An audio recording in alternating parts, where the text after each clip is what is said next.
இங்க பேசிய என்னுடைய தம்பி கூட சொன்னார், இந்த நாட்டை விட்டு இந்த நிலத்தை விட்டு நீ எங்கு சென்றாலும் நான் தேவர், நான் நாடார், நான் கோணார், நான் செட்டியார், நான் பிள்ளை, நான் முதலியார், நான் முத்தரையர், நான் வன்னியர், நான் கவுண்டர் என்று அறிமுகப்படுத்த முடியாது.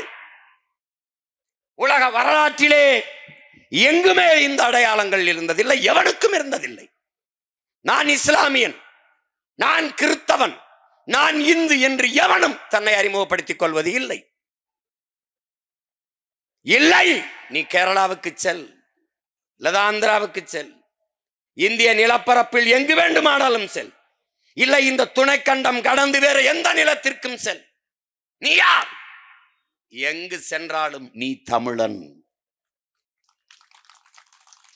இதனால் தான் நம்முடைய தாத்தன் புரட்சி பாவலன் எங்கு பிறப்பினும் தமிழன் தமிழனே, இங்கு பிறப்பினும் அயலான் அயலானேங்கிறது. மற்றவர்களைப் போல இனமாறுகிற அடையாளம் தொலைக்கிற இனம் அல்ல இது. அருகில் இருக்கிற மாநிலத்தவன் இங்கு வந்தால் திராவிடனாக மாறுவான், பீகாரியன் வந்தால் இந்துவாக மாறுவான், மராட்டியன் இங்கு வந்தால் இந்துவாக இந்தியனாக மாறுவான்.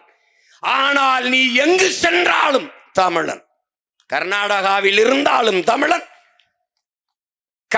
கனடா நாட்டில் வாழ்ந்தாலும் நீ தமிழன், ஆந்திராவில் வாழ்ந்தாலும் தமிழன், அமெரிக்கா, ஆப்பிரிக்காவில், ஆஸ்திரேலியாவில் வாழ்ந்தாலும் நீ தமிழன்.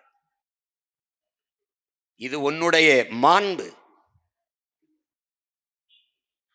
தாய் நிலத்தை இழந்து இன்னொரு தேசத்திற்கு இடம்பெயர்ந்து ஏதிலிகளாக நீ சென்றாலும் தமிழன் தான். அதுதான் உன் அடையாளம்.